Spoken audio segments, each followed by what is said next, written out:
नमस्कार. प्राध्यापक बीजी मांगले, जागर टाइम्स मध्ये आपल्या सर्वांचं मनापासून स्वागत करतो. मित्रांनो, मनोज जरांगे पाटील यांनी मराठा समाजासाठी केलेलं चौथं आरक्षण, या आरक्षणाविषयी हे 1 महिन्याकरता आता स्थगित, सरकारने सगळ्या मागण्या मान्य केल्या. मित्रो, आंतरवाली सरटी जिल्हा जालना येथे मराठा आरक्षणासाठी आणि प्रामुख्याने सगळ्या सोयऱ्यांचा कायदा पास करण्यासाठी मनोज जरांगे पाटील यांनी सुरू केलेलं आमरण उपोषण आज मंत्री शंभूराजे देसाई यांच्या शिष्टमंडळाने तात्काळ उद्यापासूनच या ह्याच्यावरती कारवाई सुरू केली जाईल असे आश्वासन दिल्यानंतर आज 1 महिन्यासाठी हे स्थगित करण्यात आले. पुढे मनोज जरांगे पाटील यांनी छत्रपती संभाजीनगरमध्ये औषधोपचार घेण्यासाठी ते पुढे तात्काळ रवाना झाले.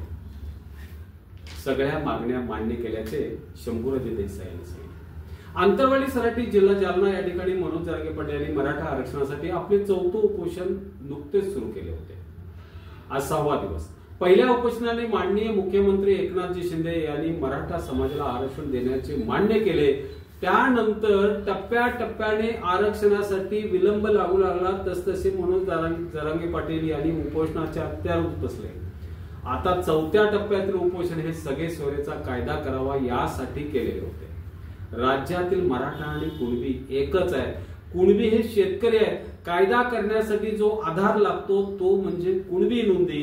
आज राज्यात सुमारे 57 लाख नोंदी सापडल्या आहेत. तो आधार धरून सगळ्या सोयऱ्यांचा कायदा सत्वर करावा आणि त्याची अंमलबजावणी करावी ही प्रमुख मागणी होती.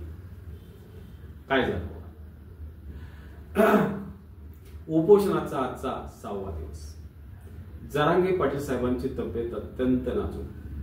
सलगच्या 4 उपोषणाने त्यांच्या शरीरावर मोठा परिणाम झालेला. त्यामुळे उपोषण लवकर सोडवणे हे गरजेचे होते. त्यांची तब्येत पाहून राज्यातील मराठा समाज चिंतेत होता. अशा वेळी शासनाने मराठ्यांच्या मागण्याकडे सत्वर लक्ष घालावे आणि सर्वांची इच्छा होती. विविध लोकप्रतिनिधी सुद्धा उपोषण स्थळी भेट देऊन मागण्याविषयी आपला पाठिंबा आणि शासनाकडे पाठपुरावा करण्याचे आश्वासनही देत होते. त्यामध्ये खासदार बजरंग सोनवणे, आमदार रोहित पवार, खासदार ओमराजे लिंबाळकर, विरोधी पक्षनेते अंबादास दानवे, मंत्री तानाजी सावंत, आमदार राजेंद्र राऊत, आमदार मेघनाताई अशा अनेक लोकप्रतिनिधींचा समावेश होता. हे आंदोलन विशेष असं होतं. या लोकलढ्याला मराठ्यांचा हा लोकलढाच आहे. मराठ्यांनी आजपर्यंत स्वतःसाठी काहीही मागितले नव्हते. आज समाजासाठी ते आपल्या समाजासाठी काहीतरी मागतायत. त्यामुळे इतर समाजही त्यांच्याबरोबर ते स्वतः येऊन लढाई करतायत. म्हणून मी याला लोकलढाई म्हणतो. या लोकलढ्याला खऱ्या अर्थाने कधी जोर आला माहितीये? 4 जूनला. त्याच दिवशी 2024च्या लोकसभेचा निकाल लागला आणि या निकालामध्ये भारतीय जनता पार्टी आणि त्यांच्या सहकारी पक्षांना केवळ 17 लोकसभेच्या जागा मिळाल्या आणि विरोधकांना मात्र 31 सीट्स मिळाल्या. भाजप आणि त्यांच्या शिवसेना शिंदे अजित पवार गटाचे गर्वहरण झाले. फुगा फुटला. समाजातील इज्जत गेली. त्यांना हा निकाल अपेक्षित नव्हता. काँग्रेसमधील प्रमुख नेते त्यांनी फोडले होते. देवेंद्र फडणवीस यांनी 40 आमदार 13 खासदार आपल्याकडे घेतलेले, स्वतंत्र पक्षच निर्माण केलेला. त्याच पद्धतीने राष्ट्रवादीतील 40 खासदार आणि आमदार फोडून 40 आमदार आणि खासदार फोडून त्यांनी पक्ष निर्माण केलेला. या पार्श्वभूमीवर लोकसभेच्या कमीत कमी 41+ एवढ्या जागा बीजेपीच्या येतील असा अंदाज. पण हा अंदाज पूर्णपणे फोल ठरला. देवेंद्र फडणवीस, शिंदे, अजित पवार या गटामध्ये अत्यंत चिंता पसरली. या पराभवाची कारणे त्यांनी शोधली. त्याच्यामध्ये सगळ्या कारणात एक प्रमुख कारण म्हणजे मराठा आरक्षण न देणे हे आहे. हे त्यांच्या लक्षात आलं. मराठा समाजाने मागितलेले, घटनेला जे मान्य नसलेले 50%च्या वरील 10% आरक्षण देऊन देवेंद्र फडणवीसांनी समाजाची बोळवण केली, म्हणजे समाजाला फसवलं. हेही एक कारण होतं. हे त्यांच्या लक्षात आलं. प्रामुख्याने मराठवाडा, विदर्भ आणि पश्चिम महाराष्ट्रातील काही जागा या मराठा समाजाने पाडल्या असा त्याचा स्पष्ट अर्थ होता. विधानसभा निवडणुका 4च महिन्यावर आता टिकलेल्या. नामदार शिंदे फडणवीस यांनी राज्याची सत्ता आणि परिस्थिती पाहिली तर सत्तांतर होऊन आपल्या हातात ही सत्ता राहणार नाही, ती शरद पवार, उद्धव ठाकरे आणि काँग्रेसच्या ताब्यात जाईल या भीतीपोटी सत्ताधाऱ्यांच्या झोपा उडाल्या. त्यात 8 जूनला पुन्हा जरांगे पाटलांनी उपोषण सुरू केले होते. या उपोषणाने मराठा समाज पुन्हा संघटित झाला, संतप्त झाला आणि आता विधानसभेची वाट पाहू लागला. त्यामुळे शिंदे, फडणवीस आणि अजित पवार गटाला काय करायचे हे निश्चित समजत होते. दुसरीकडे मराठा समाजाचे नेते, संघर्षशील योद्धा मनोज जरांगे पाटील यांनी तर असे स्पष्ट जाहीर केले की आता आपण कोणासमोर हात पसरणार नाही आणि आपणच देणारे बनणार आहोत. म्हणजे 288 जागा राज्यात लढवणार. मराठा समाजावर इतर 12 बलुतेदार, अलुतेदार आणि धनगर मुसलमान सगळ्या समाजाची मोठ बांधून हे स्वतःच आरक्षण मी स्वतःच्या समाजासाठी घेईन. यामुळे सत्ताधाऱ्यांच्या पोटात साहजिकच गोळ आला. आज सकाळीच विरोधी पक्षनेते अंबादास दानवे हे भेटून गेले आणि त्यांनी असं सांगितलं, या लढाईला महाविकास आघाडी तुमच्या बरोबर असेल, उद्धव ठाकरे तुमच्या बरोबर असतील, असे ठोस आश्वासन देऊन ते बाहेर पडले. म्हणजे ही दुसरी बाजू सुद्धा सत्ताधाऱ्यांना तोंडघशी आपण पडतो की काय अशी परिस्थिती आहे. या सर्वांचा परिणाम व्हायचा तोच झाला. मुख्यमंत्री शिंदे साहेब आणि उपमुख्यमंत्री फडणवीस साहेब यांच्यामध्ये चर्चा घडू लागल्या. त्यांनी तातडीने नामदार शंभूराजे देसाई आणि संदीपान भुमरे यांच्या नेतृत्वाखाली शिष्टमंडळ पाठवले. त्या शिष्टमंडळाने आज दुपारी मनोज जरांगे पाटील यांची भेट घेऊन सविस्तर चर्चा केली, मागण्या मान्य केल्या. ते म्हणाले, आपल्याला किंवा समाजाला फसवण्याचा उद्देश कधीही नव्हता. आवश्यक ती सूचना किंवा ड्राफ्ट अधिसूचना काढलेल्या आहे, त्याच्यावर कारवाई करण्यासाठी सरकारला जमले होते, कारण दरम्यान निवडणुका आल्या होत्या. आता विनाविलंब उद्यापासून त्याच्यावर कारवाई होईल. केवळ सगळ्या सोयऱ्यांचा कायदाच नव्हे तर तुमच्या सगळ्या मागण्या मान्य केलेल्या आहेत आणि हे स्वतः मुख्यमंत्र्यांनी कबूल केलेले आहे आणि मुख्यमंत्री आणि उपमुख्यमंत्री देवेंद्र फडणवीस यांच्याबरोबर देखील चर्चा झालेली आहे. हे फार महत्वाचं आहे. यासाठी शासनाला आता फक्त 1 महिन्याची अवधी द्यावा आणि आपण हे जे उपोषण आहे ना, हे आता उपोषण स्थगित करावे, आपली तब्येत सांभाळावी अशा पद्धतीची केलेली विनंती उपोषणकर्ते मनोज दादा जरांगे पाटील यांनी मान्य केली.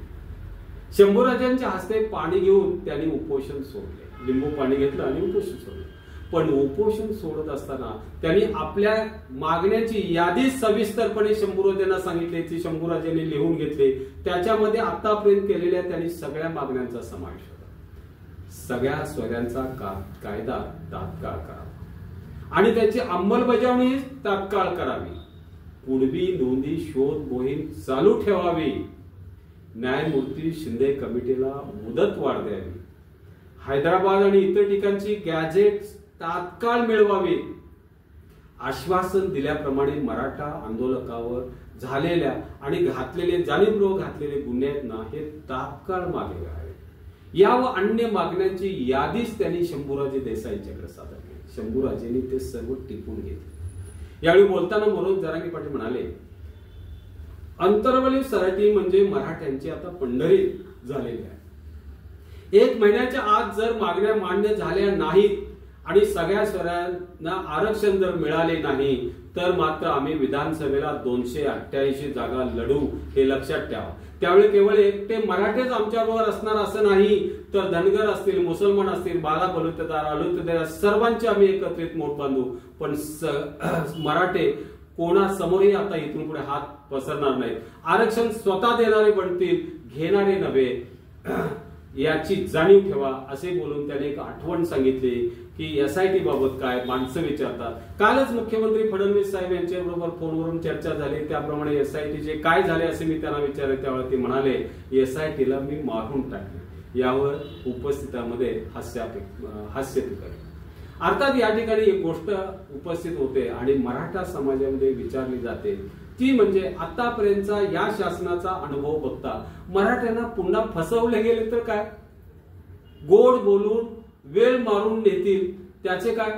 विधानसभेच्या तयारीला पुरेसा वेळ मिळाला नाही तर काय करायचं, आणि हे चालाकी सत्ताधारी निश्चित करतील, मराठ्यांना अडचणीत आणतील, यावर चर्चा सुरू झाली राज्यात. अर्थात या ठिकाणी एक प्रश्न उद्भवतो, तो म्हणजे फडणवीस साहेबांच्या सारख्या फोडाफोडीचे राजकारण करण्यात निष्णात असणाऱ्या, आपला शब्द फिरवणाऱ्या आणि शाब्दिक कसरती करून मी काही चूक केले नाही असं पटवून देणाऱ्या राजकारणावर विश्वास कितपत ठेवावा. या ठिकाणी फडणवीस साहेब एवढ्यासाठी म्हणतो की सत्ता भाजपची आहे. शिंदे साहेब आणि जे अजित पवार साहेब हे भारतीय जनता पार्टीच्या आश्रयाला आलेले आहेत. त्यांना स्वतःची मते नाहीत. या शासनाचे प्रमुख म्हणून देवेंद्र फडणवीस साहेबच आहेत, म्हणून मी त्यांचं नाव घेतो. त्यांचाच शब्द अंतिम आहे. अर्थात हे सर्व मनोज जरांगे पाटील हे देखील ओळखून आहेत. त्यांनी याच ठिकाणी स्पष्टपणे जाहीर केले की आम्ही उपोषण स्थगित केलेले असले तरी आमच्या विधानसभा निवडणुकीची तयारी आम्ही उद्यापासूनच सुरू करत आहोत. दवाखान्यातून बाहेर पडलो की त्या संदर्भातील सविस्तर चर्चा होईल. संघटनात्मक बांधणी आणि वाटचाल याच्यावर चर्चा होऊन निश्चित मार्ग ठरेल, हे देखील सत्ताधाऱ्यांनी लक्षात घ्यावे, हे त्यांनी जाणीवपूर्वक सांगितलं. एकूण लोकसभेच्या तोंडावर पडलेले, भाजप तोंडावर पडलेली पुन्हा असा काही होऊ नये असं त्यांना वाटत असलं तरीही या मराठ्यांच्या पासून त्यांनी एक धडा घेतलेला होता. हा धडा पुन्हा सुधारायचा प्रयत्न ते आता करतायत आणि अशा परिस्थितीमध्ये ते आरक्षण देणार नाहीत, असं घडणार नाही असंही म्हणणारा एक मोठा गट होता. तथापि त्यांनी जर वेळ माळून नेली आणि मराठ्यांना तयारीसाठी जर वेळ दिला नाही तर काय करायचं, हा सुद्धा एक महत्वाचा प्रश्न असेल. धन्यवाद मित्रांनो. माझी ही पोस्ट आपण लाईक, शेअर आणि सबस्क्राईब करा. नमस्कार.